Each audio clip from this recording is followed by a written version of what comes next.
నమస్కారం. నాకేమీ లోక స్టాండింగ్ ఉందో ఇక్కడ నాకు తెలవదు. నన్ను పిలిచారు 2-3 సార్లు ఇంతకుముందు.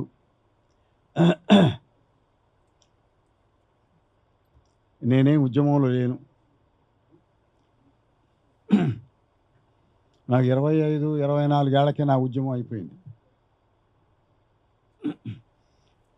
మంచి ఎక్స్పీరియన్స్ వచ్చింది 24 ఏళ్లకే. నాకు తెలవకుండా నన్ను నడిగూడెం బ్యాంకు లూట్లో పెట్టాలని చూశారు. నడిగూడెం బ్యాంకు లూట్ అయింది. నేను పీడిఎస్ పుట్టే కంటే ముందు మేము ఖమ్మంలో ప్రగతిశీల విద్యార్థి ఫ్రంట్ అని ఒకటి పెట్టుకున్నాం. దానికి నేను టౌన్ కన్వీనర్ని. మేము ఆర్గనైజ్ చేస్తున్నప్పుడు వెనక నుండి ఎవరో మాకు ఎలా పోవాలి అలా పోవాలని డైరెక్షన్ చేస్తున్నట్టుగా మాకు తెలిసింది మొన్న రాములు గారి పుస్తకం చదివితే. చండపుల్లారెడ్డి చివరికి అదృష్టం బాగుండి ఒక రోజున అర్జెంటుగా నేను ఇంటికి పోవాల్సి వచ్చి ఇంటికి పోయే వరకు తెల్లారి పొద్దున్నే నడిగూడెం బ్యాంక్ అయింది. వాళ్ళందరూ అరెస్ట్ అయినారు. నెక్స్ట్ పొద్దున్నే నాకు ఖమ్మం నుంచి మా ఊరు కబురు వచ్చింది, నువ్వు ఖమ్మం మీ ఊళ్ళో ఉండబాకు పారిపో అన్నారు నా మిత్రుడు. నేను ఆంధ్ర పోయినా. 10-15 రోజుల తర్వాత వచ్చిన. అంటే పార్టీ అనుకున్న వాళ్ళు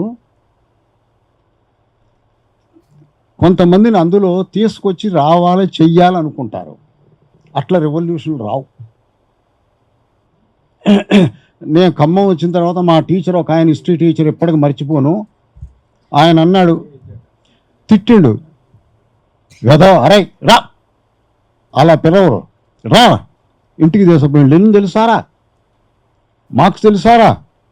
ఆయన అనుకుంటున్న నడిగూడెం బ్యాంకు లూట్లో నేను కూడా ఉన్నానో లేదా నేను ప్రవోక్ చేసినాను. నువ్వు చదువుకోరా, అరే ఊరే అనలే. అంతకుముందు నా గౌరవం పోయింది ఆయన ముందు. చదువుకొని నువ్వు తెలుసుకో అని చెప్పేసి అన్నాడు. లెనిన్ తెలవదా, మార్క్స్ తెలవదా, మీ రెవల్యూషన్ రా అని ఆయన అనడం, కళ్ళు తెరిపేయటంతో నేను ఏదో అకాడమిక్ లైన్లో వెళ్ళిపోదామని చెప్పేసి పోవడం. అదృష్టం బాగుండి చాలా మంచి గురువులు దొరికారు నాకు జవహర్లాల్ నెహ్రూ యూనివర్సిటీలో. వాళ్ళ దగ్గర మేము చదువుకోవటం, కమ్యూనిజాన్ని డిబేట్ చేయటం, తెలంగాణ ఆర్మ్డ్ స్ట్రగుల్ని నేను స్టడీ చేయడం, ఎన్నో విషయాలు తెలంగాణ ఆర్మ్డ్ స్ట్రగుల్ బయటికి తీయడం, ఇవన్నీ అలా నేను సైడునే ఉన్నట్టు లెక్క. నాకు 24 ఏళ్ల బట్టి నేను మీరందరూ చేసేటువంటి మీరందరూ ఇస్తున్న విషయాలన్నీ కూడా చూస్తూ ఉంటాను. మనకెందుకులే అని చెప్పేసి ఈ రోజున ఒక బలంగా ఒక ట్రెండ్ని ఆర్మ్డ్ స్ట్రగుల్కి తీసుకుపోయినటువంటి మావోయిస్టు పార్టీ మేము ఇక వద్దు, మేము శాంతి చర్చలకు వస్తాం, మేము విత్డ్రా చేస్తాం అని అన్నట్టుంది. ఆర్మ్డ్ స్ట్రగుల్ విత్డ్రా చేస్తాం లేదా శాంతి చర్చలకు వస్తాం అని చెప్పేసి అనడం అనేటువంటిది చాలా గొప్ప విషయం. ఒకవేళ విత్డ్రా చేస్తాం చెయ్యం అనే తర్వాత సంగతి అయినప్పటికీ శాంతి చర్చలకు రావడం అనేటువంటిది ఒక చిన్న విషయం కాదు, చాలా గొప్ప విషయం. 100 సంవత్సరాల కమ్యూనిస్టు ఉద్యమాన్ని, దాదాపు 1928లో పుట్టిన కమ్యూనిస్టు ఉద్యమాన్ని 75కి వచ్చేవరకు, 25 మళ్ళీ 25కి వచ్చే వరకు ఇక మేము శాంతి చర్చలకు వస్తాం అని చెప్పేసి అనడం అనేటువంటిది ఏంటంటే ఖచ్చితంగా చక్రం తిరిగి వచ్చిందన్నమాట. మేము తెలుసుకున్న సత్యం ప్రకారంగా నిజంగానే ఒకవేళ శాంతి చర్చలు చేస్తాం అని చెప్పేసి అనుకుని ముందుకు వచ్చేటట్టయితే, ముందుకు వస్తే ఆ మాట మీద నిలబడేటట్టయితే మనం అందరం చేద్దాం. నిన్న హైదరాబాదు యూనివర్సిటీలో ఏమైంది, బుల్డోజర్లు ఇల్లోజర్లు పోతే ఏమైంది, చివరికి అంత పెద్ద ఉద్యమం వచ్చే వరకు ఏమవుతుంది, ఆగిపోయింది. ప్రజలతోటి నడుస్తుంది, పార్టీతో నడవదు. మీకు తెలిసిందో లేదో, పార్టీతో నడవదు. తెలంగాణ పోరాటం అనేటువంటిది కమ్యూనిస్ట్ పార్టీ తెలంగాణలో పుట్టే కంటే ముందుంది.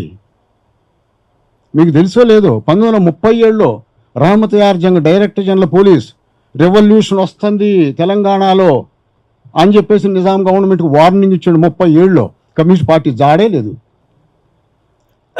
అలా ప్రజలు ఉంటే వస్తుంది, ప్రజలు లేకపోతే రాదు. నాకు ఖచ్చితమైన నమ్మకం 1948 తర్వాత జరిగిన తెలంగాణ ఉద్యమం కానీ, తెలంగాణ ఇప్పుడు నడుగుతున్నటువంటి నక్సలైట్ మూవ్మెంట్ కానీ ప్రజలకు పైన ఉండి నడిపించినటువంటి పార్టీ కార్యకర్తలు, యాక్టివిస్టుల ఉద్యమం. అది ప్రజలుగా, ప్రజలు లేరు అందులో. ప్రజలు వాళ్ళ అవసరం ఉన్నప్పుడు అంటారు, మాకు ఇది కావాలంటారు. అలా ప్రజలేం లేదు, ప్రజలు నష్టపడ్డారు.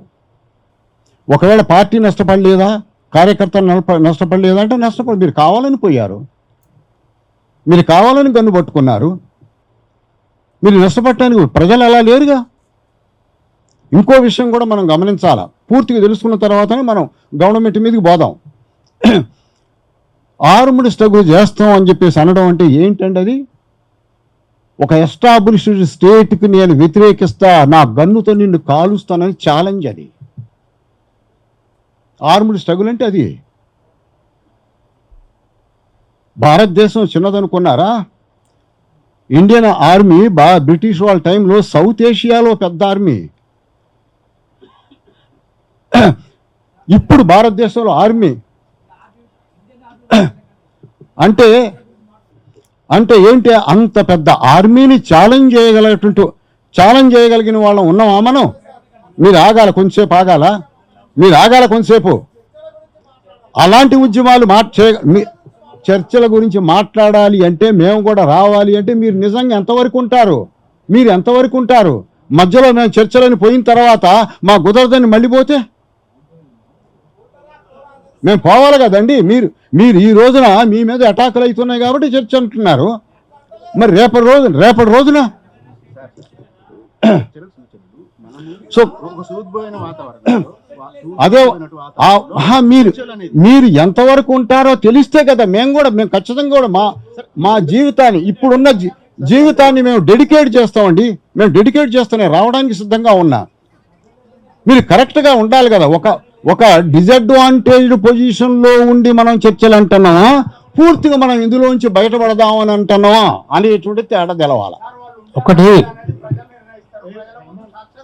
ఇంకో విషయం ఏంటంటే, ఇప్పుడు మనం ఏంటంటే, ఎవరైనా కానీ అనేక అనుభవాలు వస్తాయి. అనుభవాల నుంచి రకరకాల గుణపాఠాలు నేర్చుకుంటూ ఉంటారు. దాని నుంచి ఒకరి అభిప్రాయాల్ని ఎట్లా మార్చుకోరా అనేటటువంటిది వాళ్ళ పరిస్థితులను బట్టి, వాళ్ళ అవగాహన బట్టి ఏర్పడుతుంది. ఈరోజు మన చర్చలో ప్రధానమైనటువంటి చర్చ ఏంటంటే, ఈరోజు మావోయిస్ట్ పార్టీ వాళ్ళు క్లియర్గా ఒక ప్రకటన చేశారు. మీరు వాతావరణాన్ని క్రియేట్ చేయండి, ఒక శాంతియుత చర్చలకు మీరు అంగీకరించినట్లయితే నేను కూడా ఏతుందో ఆయుధాలని అంటే వాడము అనే విధంగా వాళ్ళు ఆ సమయంలో వాడము అనేది చాలా స్పష్టంగా ఒకసారి ఆ స్టేట్మెంట్ ఎక్కడుంది? వాళ్ళు ఏమన్నారంటే, కాల్పుల విరమణ చేస్తాము, కాల్పుల విరమణ చేస్తాము అని చెప్పి. అంటే కాల్పుల విరమణ అంటే సేమ్ మీనింగ్, మేము వాడము అని చెప్పేసి ఒక రకంగా. సరే, ఓకే, ఏదైనా కానీ ఒక కాల్పుల విరమణ అనేటటువంటి ఒక వాతావరణం రావాలా, అక్కడి నుంచి రావాలా, ఇక్కడి నుంచి రావాలా. దానికి వాళ్ళ పరిమితమై మాట్లాడదాం. ఎందుకంటే మనం ఒక లక్ష్యం, అనుకున్న లక్ష్యం ఒక 1000 మెట్లు ఎక్కాలంటే ఒకటే పాటు సాధ్యం కావాలి. ఒక్కొక్కటి మనం చేసుకుంటూ వెళ్తుంది. దీనికి గవర్నమెంట్లో స్పందిస్తుందో, సెంట్రల్ గవర్నమెంట్లో స్పందిస్తుందో, ప్రజల నుంచి ఎలాంటి ఒక ఇది వస్తుందో అన్నీ చూస్తూ మనం వెళ్ళాల్సి ఉంటుంది దానిలో. కాబట్టి అనవసరమైనటువంటి ఒక కాంట్రవర్షియల్ కాకుండా, అది ఒక మార్క్సిస్ట్ క్లాసెస్ ఒకటి సెపరేట్గా పెట్టుకున్నప్పుడు అందులో ప్రొఫెసర్స్ ఈ విషయాల మీద మాకు ఎడ్యుకేట్ చేస్తే బాగుంటుంది అని అనుకుంటున్నాం. మీరు ఖచ్చితంగా ఈ మాట మీద మనం నిలబడదాం అనుకుంటేనే మాట్లాడటం. ఇప్పుడు మమ్మల్ని నాకు తగ్గవాడిని తీసుకొచ్చేసి నువ్వు మా తరఫున మాట్లాడయ్యా, మేము చర్చలో కావాలనుకుంటున్నాం అని అంటే నేను మాట్లాడను. మీరు కావాలనుకుంటారు, రేపు వద్దు అనుకుంటారు, మేము బదనామా ఏంటి? మీరు ఖచ్చితంగా మాకు ఈ సిచ్యువేషన్లో తెలంగాణ ఆర్మీ స్ట్రగుల్ నడవదు అని మేము అనుకున్నాం, మేము వద్దనుకుంటున్నాం. కాబట్టి మీరు ఖచ్చితంగా మాట్లాడదాం అని చెప్పేసి అంటే మాట్లాడతాం. మీ సిచ్యువేషన్ అనుకూలంగా లేదు, చాలామంది చచ్చిపోతున్నారు కాబట్టి మేము వద్దనుకుంటున్నాం అని అనుకునేటట్టయితే అలాంటి దానికి రేపటి రోజున మళ్ళీ మీరు అనుకోవచ్చు మేము బదనాం అవ్వచ్చు. కాబట్టి మా పరిస్థితి కూడా ఆలోచించండి. మీరెవరు, మీరేంటి, ఎందుకు వచ్చారు, ఎందుకు కావాలంటున్నారు తెలుసుకున్న తర్వాతనే మాట్లాడతాం. మీరు తెలుసుకున్న మీరు ఏంటో తెలవాలి. అంటే మీరు మీరు మీరు కావాలనుకున్నప్పుడు మీరు చేశారు, ఎవరన్నా అడిగి చేసినారా? మీరు ఉద్యమాలు మీరు చేసుకున్నారు. ఈరోజు పరిస్థితి బాగలేదు కాబట్టి మీరు వస్తున్నారు, పిలిచారు. నన్ను 3-4 సార్లు పిలుస్తారు, నేను రాను అసలు. సో కాబట్టి ఏంటంటే ఇప్పుడు మీరు డిఫరెన్స్ అని కాదండి, మీరు ఏంటి ఏమనుకుంటున్నారని తెలిస్తే తప్ప మేము మాట్లాడం. నేనైతే మాట్లాడను. మీరు ఖచ్చితంగా విత్డ్రా చేద్దాము, వద్దు ఆ దశలో నుంచి మనం వెళదామంటే ఎన్ని ప్రాణాలు పోతున్నాయండి, అక్కడ ఎంతమంది చచ్చిపోతున్నారు, ఎవరు వాళ్ళు ట్రైబ్స్, వాళ్ళ బ్రతుకు ఎలా ఉండేదో వాళ్ళు చచ్చిపోవట్లే. ఆమ్లెస్ తగులని చెప్పేసి అక్కడ పోతే వాళ్ళు ఉన్నారా ఇందులో? ఇవన్నీ మరి దృష్టిలో పెట్టుకోవద్దండి. మేము చేస్తున్నాం, విప్లవం చేస్తున్నాం, ముందుకు పోతున్నాం, ఎంతోమంది కాళ్ళ కింద నలిగిపోతారు అని చెప్పేసి అనుకుంటూ పోతే ఏం చేయలేము. కాబట్టి మీరు గట్టిగా ఇక ఈ పరిస్థితి వద్దు, మనం అందులో నుంచి బయటపడదాము, ప్రజలను వాళ్ళ వాళ్ళని బతకనిద్దాము, వాళ్ళతో గవర్నమెంట్తో ఖచ్చితంగా గట్టిగా మాట్లాడదాము, ఒప్పిద్దాము అని అనుకునేటట్లయితే మాట్లాడటం. లేకపోతే నేను మీ దగ్గరకు వచ్చి మీ దగ్గర ఒక మాట, అక్కడికి వచ్చి ఒక మాట నేను చెప్పను. ఇప్పటికే మీతో ఉన్న మేధావులు వాస్తవమైన విప్లవమైన సిచ్యువేషన్ ఏంటి అనేటువంటి కమ్యూనిస్ట్ పార్టీలో చెప్పలే. కమ్యూనిస్ట్ పార్టీలు విప్లవం అనేటువంటిది ఏంటి అని తెలుసుకోలే. పార్టీలో నాయకులే లేరు. మీరు మాట్లాడే మీరు తెలుసుకోండి. లెనిన్ రాసినటువంటి development of capitalism in Russia లాంటి పుస్తకం ఒక్కడు రాశారా? లెనిన్ అది రాసిన తర్వాత క్లారిటీ వచ్చింది. రాశారా అలాంటి వాళ్ళు? మినిమం థింగ్ లెనిన్కి చాలా క్లారిటీ వచ్చింది. ఏప్రిల్ థీసిస్ రాశారా మీరు? ఇలా అలాంటి అంటే ఒక రెవల్యూషన్కి అంత అండర్స్టాండింగ్, రెవల్యూషన్ చిన్న విషయం కాదు, అంత బలమైనటువంటి ఇది. కాబట్టి మీరు మనం ఇప్పుడు శాంతి కావాలి అని చెప్పేసి అంటే ఒక డిసడ్వాంటేజ్డ్ పొజిషన్లో ఉండి శాంతి కావాలనుకుంటున్నావా, శాశ్వతంగా శాంతి కావాలనుకుంటున్నావా అనేటువంటిది ముఖ్యం. శాంతి ఎందుకు కావాలి అనుకుంటున్నాం? ఆర్మ్డ్ యాక్షన్స్ దగ్గర నుంచి మనం బయటపడదాము. పోలీస్ అనేటువంటిది మన మీదకి వచ్చి యుద్ధం చేయడానికి సిద్ధంగా వచ్చి, యుద్ధం చేయడం కాదు, చంపేయడమే. వాళ్ళు కాదని చంపేస్తున్నారు, పట్టుకుంటారు, కాల్ చేస్తారు. ఎంతమందిని కాల్ చేయాలి? తెలంగాణ ఆర్మ్డ్ స్ట్రగుల్ కాల్ చేయలేదు అనుకున్నారా? ఎంతమందిని కాల్ చేయరా? కాబట్టి కాల్ చేస్తున్నాం అని చెప్పేసి అనుకున్నారు, కాల్ చేస్తారు. కాబట్టి ఇప్పుడు మనకు వద్దు, ఈ రెవల్యూషనరీ పాత్ వద్దు, కాబట్టి మనం ప్రభుత్వం మీద ఒత్తిడి చేసుకొచ్చి మాట్లాడదాం అనుకునేటట్లయితే మనం మాట్లాడదాం. ఓకే సార్, దానికి ఇప్పుడు అది నేను అనేది, అది ఇక్కడ శాంతి అనేటువంటి దాన్ని మనం చూద్దాం అనుకుంటే అలా కావాలా. శాంతి టెంపరీగా వచ్చి మళ్ళీ ముందుకు పోవటం, మళ్ళీ వెనక్కి రావడం అలా కాదు. సార్ ఇక్కడ ఒక విషయం ఏంటంటే, రండి మీరు, ఒక విషయం ఏంటంటే, లేదంటే ఒక 1 minute కంక్లూడ్ చేయండి. విషయం ఏంటంటే ఇక్కడ ఏంటంటే, ఇక్కడ ఇప్పుడు మాలాంటి వాళ్ళం ఉన్నాం. ఇప్పుడు ప్రతాప్ రెడ్డి గారు, నేను, వినాయక్ రెడ్డి గారు, మాకు వాళ్ళు ఏం నిర్ణయం చేస్తారో మాకు తెలియదు. వాళ్ళు ఏం నిర్ణయం చేస్తారో వీళ్ళు ఏం నిర్ణయం చేస్తారు. మనం వాళ్ళకు విజ్ఞప్తి చేస్తాము, వీళ్ళకు విజ్ఞప్తి చేస్తాం. వాళ్ళకు విజ్ఞప్తి చేస్తాము, వీళ్ళకు విజ్ఞప్తి చేస్తాం. దాని లోపల దాన్ని వాళ్ళు తర్వాత రేపు ఎట్లా అభిప్రాయాలు ఉంటుంది, ఎల్లుండి ఎట్లా అభిప్రాయాలు ఉంటుంది, సిచ్యువేషన్ ఎట్లా ఉంటుంది, దాన్ని బట్టి మారుతూ ఉంటుంది సిచ్యువేషన్.